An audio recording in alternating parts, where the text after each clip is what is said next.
Hello all CA foundation students quickly discussing जनवरी 25 business economics के paper की answer keys as issued by ICAI. Question number 1 था इस पेपर का, which of the following does not describe the nature of business economics. इसका सही option है option B, it is abstract and purely theoretical. इसे थोड़ा प्रैक्टिकल माना जाता है और इसलिए प्रैग्मेटिक एंड अप्रोच कहा जाता है। That is why correct option is option B. Question number 2 है, buyers ultimately determine which goods and services will be produced and in what quantities। ये किसके लिए कहा जाता है टर्म, इसे कहा जाता है कंज्यूमर सॉवरेनिटी। किसका मीनिंग है ये? Option B, consumer sovereignty. Which of the following, question number 3 है, which of the following is not one of the four basic economic problem of an economy?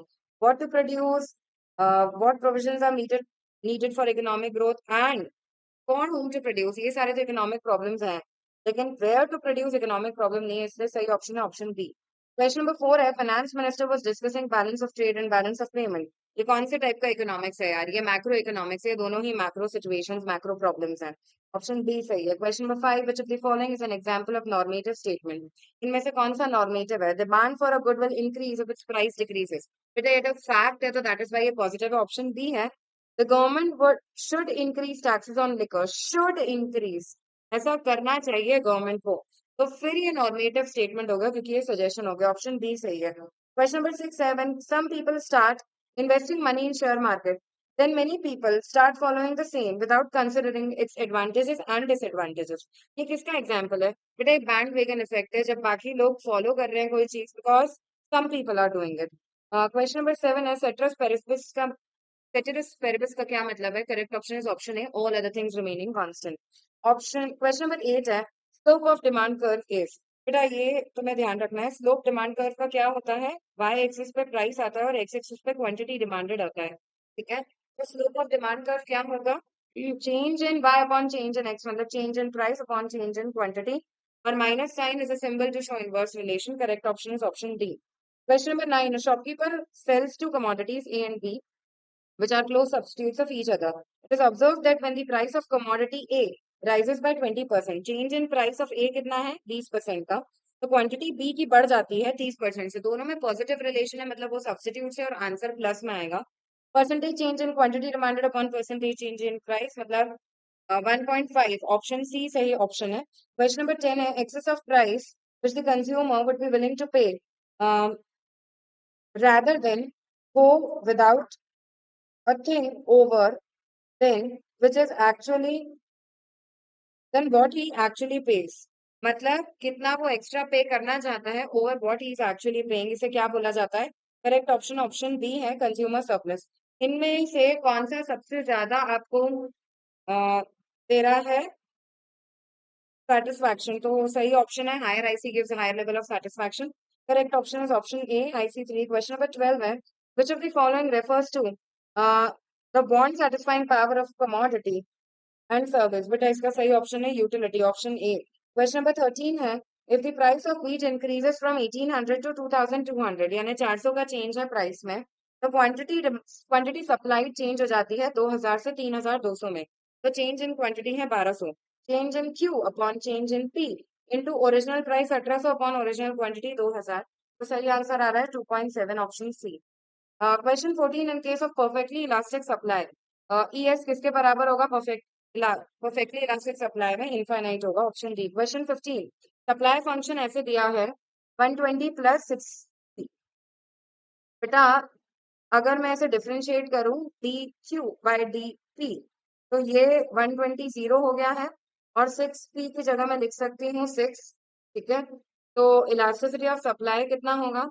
Elasticity of supply would be d q by d p, मतलब change in Q upon change in p 6 आ गया है, into original price कितनी दे के रखी है? 10 रुपए दे के रखी है, अपॉन ओरिजिनल क्वांटिटी। वैल्यूज यहाँ पे मैंने रखी हुई है, 120 plus 6 into 10 gives us 180। Solve करने पे आ रहा है 1/3। Correct option is option A. Which of the following is not a characteristic of land? Option B सही है, land is an active factor. Land को पैसिव फैक्टर कहा जाता है, ओके? तो that's why option B is correct.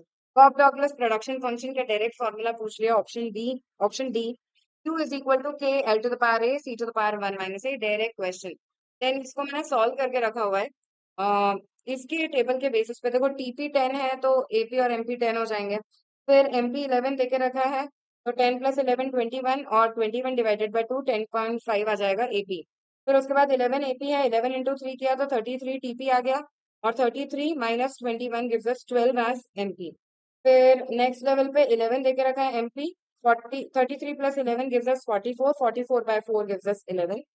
Then next is average, sorry 52 TP देके रखा है, 52 डिवाइडेड बाय 5 करेंगे तो 10.4 आ गया, और 52 माइनस 44 8 आ जाएगा एमपी। देन एमपी 8 देके रखा है, 8 plus 52 gives us 60 and 60 divided by 6 gives us 10. This is the way I solved it. 3 questions इसी पे based है। AP बताना है 6 लेबर का तो वो है 10। Then नेक्स्ट है TP बताना है 4th लेबर का तो वो आ रहा है अपना 44। एंड MP बताना है 5th लेबर का तो वो आ रहा है 8। Okay, then question number 21, who describes production function as relationship between maximum amount of output that can be produced uh, and the minimum input required to make it? तो बेटा इसे सैमुअलसन ने define किया है। This a good question, you should remember, option B सही है। Question 22, short run में जब एवरेज कॉस्ट गिर रही होती है तो ऐसी सिचुएशन में मार्जिनल कॉस्ट, बेटा मार्जिनल कॉस्ट कम होगी in comparison to average cost, ठीक है। This is the diagram that we make. You can see जब एवरेज कॉस्ट गिर रही है, मार्जिनल कॉस्ट नीचे है, एवरेज उसके ऊपर है। Correct option is option B, less than. Question number 23 पे आ जाता है। Initially a firm enjoys dash of scale and beyond a certain level it enjoys sorry it suffers from dash of scale. बेटा एक firm के बारे में बोला है तो ये एक्सटर्नल तो नहीं है, इंटरनल इकोनॉमीज एंड डिसइकोनॉमीज की बात कर रहे हैं। शुरू में इंटरनल इकोनॉमी होगी और बाद में इंटरनल डिस इकोनॉमी होगी, ऑप्शन ए सही है। Long run average cost curve को क्या बोला जाता है? एनवेलप कर्व, ऑप्शन सी सही है। 25, dash are already incurred, just mark this question, different one. Then 25 है, dash are already incurred once and for all and cannot be recovered. जो पहले से incur की हुई और उसे recover नहीं कर सकते उसे बोलते हैं sunk cost, option A. Price elasticity of demand of a firm under perfect competition. Perfect competition में एक firm का price elasticity infinite होता है, option B. Many sellers selling differentiated products to many buyers, उसे बोला जाता है monopolistic competition का market, option B. Identify the correct relation between AR MR और इलास्टिसिटी के बीच का सही relation. MR is equal to AR into E minus 1 upon E, option D, direct formula based question. Question number 29, total revenue कब maximum होगा? Total revenue तब maximum होता है जब MR 0 होता है। और MR का वैल्यू 0 कब आता है? यही वाले फॉर्मूले के बेसिस पे बताओ। MR का वैल्यू 0 तब आता है जब इलास्टिसिटी 1 होती है। And that is why correct option is option A, good question. Question number 30, when both demand and supply increase the equilibrium quantity dash but change in equilibrium price is dash.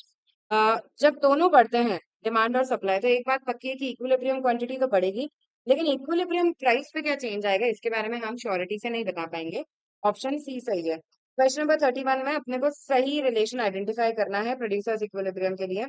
MR MC बराबर होना चाहिए और बराबर होने के बाद MC should have a positive slope, MC should be rising. तो first and fourth वाले स्टेटमेंट सही है, इसमें सही ऑप्शन है option D. Question number 32, when a perfect competitive firm earns dash, जब वो AR AC से बड़ा होता है तो परफेक्ट कंपटीशन मार्केट में कैसे प्रॉफिट्स हो रहे हैं? Correct is super normal profits, option A. 33, market for soaps and detergents, बेटा मोनोपोलिस्टिक कंपटीशन में एग्जांपल देके रखा है, ऑप्शन सी सही है। Downward sloping highly inelastic demand कर, डाउनवर्ड स्लोपिंग स्टीप ग्राफ बन रहा है, इनइलास्टिक डिमांड जिसके क्लोज सब्स्टिट्यूट्स नहीं है वो मोनोपोली है, ऑप्शन ए।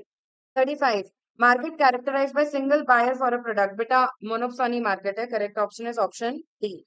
36 है, प्राइस जब 20 रुपए तो क्वांटिटी डिमांडेड 9 है, और जब प्राइस हो गई है 19 रुपए तो क्वांटिटी डिमांडेड 10 है। टीआर का फॉर्मूला है प्राइस इंटू क्वांटिटी, तो 180 और 190 आ गया है टीआर। अगर अपने को एमआर निकालना है 10th यूनिट पे तो 190 minus 180, correct answer is option C 10। AR का दूसरा नाम है demand curve, option B. Question number 38, जब there is a decrease in demand तो क्या होगा? अगर डिमांड कम हो रही है तो प्राइस भी कम हो जाएगी और क्वांटिटी डिमांडेड भी कम हो जाएगी। Decrease in equilibrium price and equilibrium quantity demanded and supply, option C सही है। 39, if supply increases in greater proportion than demand, यार सप्लाई में मैंने ज्यादा बड़ा शिफ्ट ले लिया है और डिमांड में छोटा शिफ्ट लिया है। नया इक्विलिब्रियम इस पॉइंट पे आया जिससे परपेंडिकुलर ड्रॉप करने पे पता लगता है इक्विलिब्रियम प्राइस कम हो रही है लेकिन इक्विलिब्रियम क्वांटिटी बढ़ रही है। इन सारे ऑप्शंस में से मोस्ट अप्रोप्रिएट है option D, that is new equilibrium price will be less than the original equilibrium price. Okay, question number 40, oligopoly में जब elasticity sorry when the industry is dominated by one large firm which is considered as a leader, यार जब एक price leader emerge हो जाता है तो ऐसे ओलिगोपॉली को बोला जाता है पार्शियल ओलिगोपॉली। ऑप्शन सी सही है। कंजम्पशन फंक्शन किसके बीच का रिलेशन बताता है? एग्रीगेट कंजम्पशन और एग्रीगेट डिस्पोजेबल इनकम। बेटा इसमें एग्रीगेट सप्लाई से कंफ्यूजन हो सकता है, लेकिन कंजम्पशन फंक्शन डिस्पोजेबल इनकम और कंजम्पशन के बीच का रिलेशन बताता है। ऑप्शन ए सही है। 42 पे आ जाते हैं, value of all final goods and services produce with in the country. Normal residence नहीं बोला, तो डोमेस्टिक प्रोडक्ट की बात हो रही है। Correct is option B, GDP. अगर GDP at MP is more than GNP, इसका ये मतलब है net factor income from abroad negative है, क्योंकि अगर जीएनपी बड़ा होता तो एनएफआईए पॉजिटिव होता। तो correct option is option B. Question 44, अगर रियल जीडीपी निकालना है, नॉमिनल जीडीपी देके रखा है 720, प्राइस इंडेक्स है 120, तो रियल जीडीपी कितना हो जाएगा? 720 divided by 120 into 100, that gives us 600। Option C सही है। 45 पे आ जाते हैं, which of the following is not true for personal income. बेटा पर्सनल इनकम के बारे में ऑप्शन सी सही नहीं बता रहा है, इसलिए वो सही ऑप्शन है। It is a measure of actual current income receipts of persons only through productive activities. बेटा पर्सनल इनकम में ट्रांसफर पेमेंट्स भी ऐड हो जाते हैं, इसलिए ऑप्शन सी सही है। Then calculate the APS, total consumption upon total income करके एपीसी मैंने निकाला है 0.25, तो एपीएस हो जाएगा 1 minus 0.25, that is 0.75। Option C सही है। एमपीसी का वैल्यू जनरली किसके बीच में होगा? ये अच्छा क्वेश्चन है। जनरली ये 1 से कम होता है और 0 से बड़ा होता है, तो correct option is option B. Product method या वैल्यू एडेड मेथड का दूसरा नाम क्या है? Industrial origin method. Option A सही है।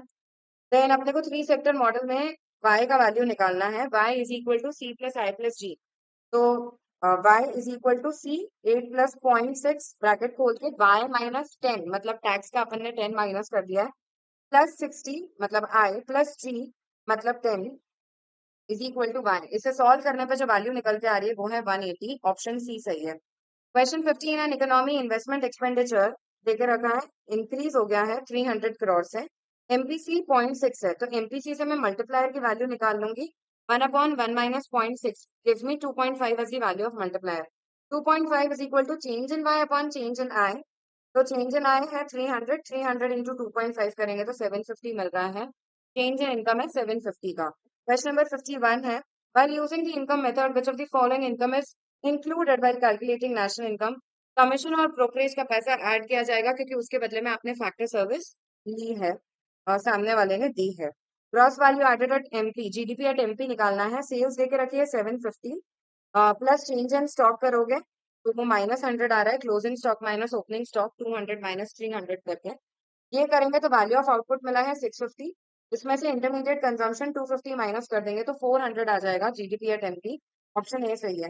नॉमिनल जीडीपी मतलब GDP at current prices. Option C सही है, डायरेक्ट मीनिंग है। 54 investment multiplier is defined as the ratio between change in y upon change in I, मतलब option D change in national income due to change in investment. 55 पे आ जाते हैं, ratio of total consumption to total income उसे कहते हैं APC. Option A सही है। 56, when entrepreneurs are pessimistic about future market conditions, future market के बारे में अगर पेसिमिस्टिक हैं तो ऐसे सिचुएशन में कौन सा फेज आएगा? कंट्रैक्शन आएगा। ऑप्शन सी सही है। Question number 57, which of the following is not a characteristic of business cycle? बेटा ये रेगुलर इंटरवल्स पे ऑकर नहीं होती है, पीरियोडिक होती है लेकिन फिक्स इंटरवल पे ऑपरेट नहीं होगी। 58, विच of the following is not an internal cause of business cycle? Technology shock external cause में देके रखे थे, इसलिए ऑप्शन डी सही है। 59, change in stock prices, new orders, ये सारी चीजें किसका एग्जाम्पल है? लीडिंग इंडिकेटर का एग्जाम्पल है। ऑप्शन ए सही है। Then variables that change after the real output changes उसे कहा जाता है लैगिंग इंडिकेटर। इससे ज्यादा डायरेक्ट क्वेश्चन नहीं हो सकता था। ऑप्शन बी सही है। टैक्स ऑन एग्रीकल्चर किसकी जवाबदारी होगी? बेटा स्टेट गवर्नमेंट की, डायरेक्टली देके रखा है चैप्टर नंबर 7 की यूनिट नंबर 1 में। ऑप्शन बी सही है। Question number 62, government direct production of an economic good, example electricity, public consumption, transportation services, इसका ये किसका एग्जाम्पल है? बेटा ये allocation function का एग्जाम्पल है गवर्नमेंट का। करेक्ट ऑप्शन है option A. Question number 63, progressive taxation system क्या इंश्योर करता है? ऑप्शन बी सही है, डायरेक्ट क्वेश्चन है। रिच से ज्यादा टैक्स कलेक्ट किए जाएंगे और पुअर से कम। Those who have greater ability to pay contribute more and the tax burden is distributed fairly among the population.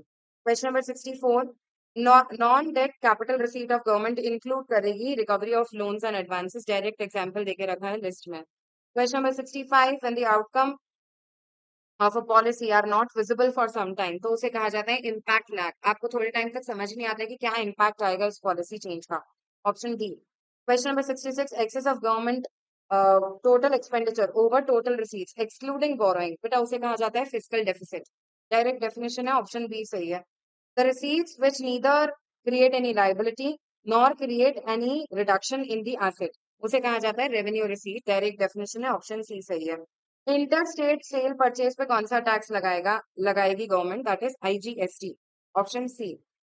Then question number 69, cap and trade method जो government use कर रही है वो क्या चीज करेक्ट करने के लिए यूज करती है, that is to correct externality वाली सिचुएशन, ऑप्शन ए सही है।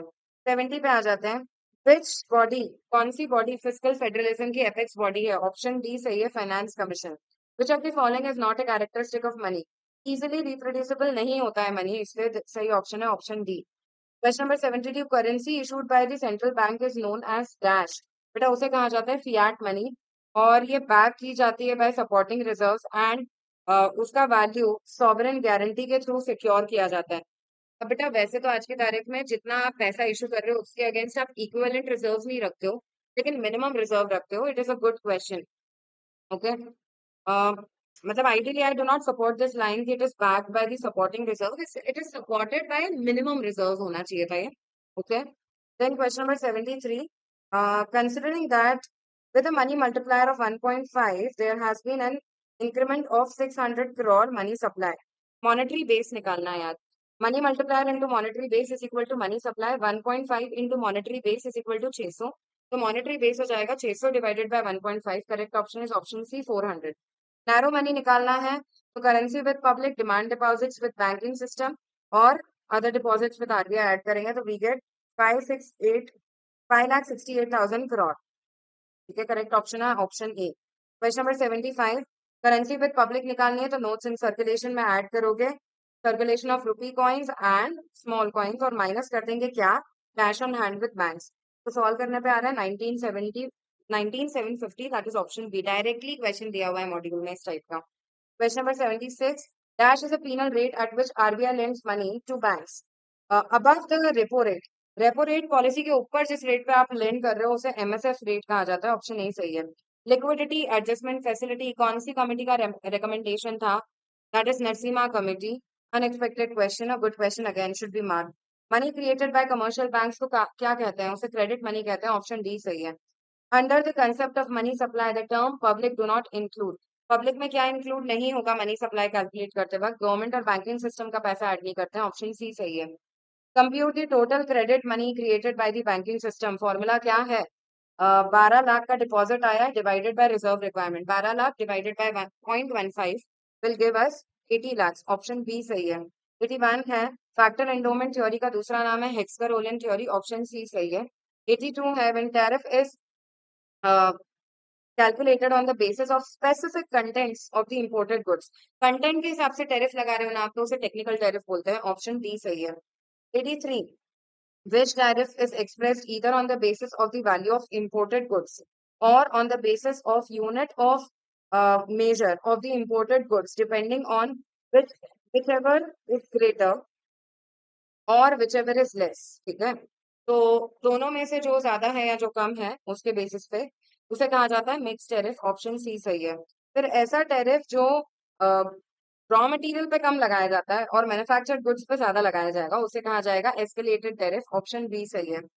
फिर which of the following is a measure to protect human animal and plant life from the risk arising out of additives, pest, toxins etcetera, जो भी risk arise होती है इन सब चीजों की वजह से, उसकी वजह से जो मेजर्स लगाए जाते हैं उन्हें कहा जाता है sanitary and phytosanitary measures, option B, direct question है ये भी। 86, with regards to the international trade the European Union किस तरह का ट्रेडिंग ब्लॉक है यार ये, इट इज मतलब किस तरह का आरटीए है, regional trade agreement, it is a custom union, जहाँ पे उनके बीच में मतलब कोई there is a free trade area between themselves, लेकिन बाहर के रीजन्स के लिए एक्सटर्नल एरियाज के लिए कॉमन टैरिफ अप्लाई कर रहे हैं। Then Question number 87, which of the following country is not a part of G20 nations? Again, an unexpected question. Okay, that is Tunisia. Sorry, Tunisia. Okay, option C सही है इसमें। रटने वाला question है, 20 countries के नाम दिए हुए थे G20 नेशंस के, और ये उसका पार्ट नहीं था। Then question number 88, investments which are reciprocal investment, एक कंट्री दूसरे में लगा रही है और दूसरी कंट्री पहले वाले में लगा रही है, उसे कहा जाता है टू वे एफडीआई। करेक्ट है option C. Question number 89. A total ban imposed by government on import or export of some or all commodities to a particular country. बेटा सबसे typical, सबसे strong ban होता है embargo. Option C सही है. Theory of comparative advantage किसने दी है? It is David Ricardo. Option C, option B सही है. कौन सा facility improve कर रहा है access to Indian government data? That is NDAP, National Data Analytics Platform. Option C सही है. 92. Which scheme is used for promoting manufacture of electric and hybrid vehicle technology? Beta, that is Same India. Option A सही है. Question number 93. Which act was initially aimed for regulation of large firms which had relatively large market power? बेटा initially कौन सा act लेके आए थे ये लोग? That was MRTP Act of 1969. Option D सही है. Then कौन सी ईयर से मैनेज फ्लोटिंग लगाया था हमने? डायरेक्टली देकर रखा है, that is option D 1993। Minimum support price कौन फिक्स करता है, कितने पे फिक्स करता है? ये डायरेक्टली तुम्हारे मॉड्यूल में दिया हुआ है। ऑप्शन सी 1.5 टाइम्स पे फिक्स की जाती है। देन कौन सी स्कीम डेवलप हुई है to ensure world class industrial infrastructure which would attract edge technology, cutting edge technology and boost FDI? तो वो है पीएम मित्रा। ठीक है, ऑप्शन ए सही है। रटने वाला क्वेश्चन है फिर से। क्वेश्चन नंबर 97, ब्रिटिश पीरियड के टाइम में इंडस्ट्रियल सेक्टर सॉ लोप साइडेड ग्रोथ। लोप साइडेड मतलब एक तरफ ज्यादा झुकी हुई। कौन सा सेक्टर में ज्यादा ग्रोथ दिख रही थी? Dominance of which industries? Cotton and jute industries. Option C. Statutory recognition कौन सी ऑर्गेनाइजेशन को दिया गया था to facilitate mobilization of adequate resources and efficient allocation in the capital markets? बेटा सेबी, कैपिटल मार्केट की बात हो रही है, मतलब सेबी would be the सही answer, that is option C. In which of the following sector FDI is permissible? इनमें से sorry FDI is not permissible. तो correct option is option C, atomic energy में FDI परमिसिबल नहीं है। Question number 100 है, production of milk कौन सी sector का पार्ट है? That is option C, primary sector का पार्ट है। For any queries you can post in the comment.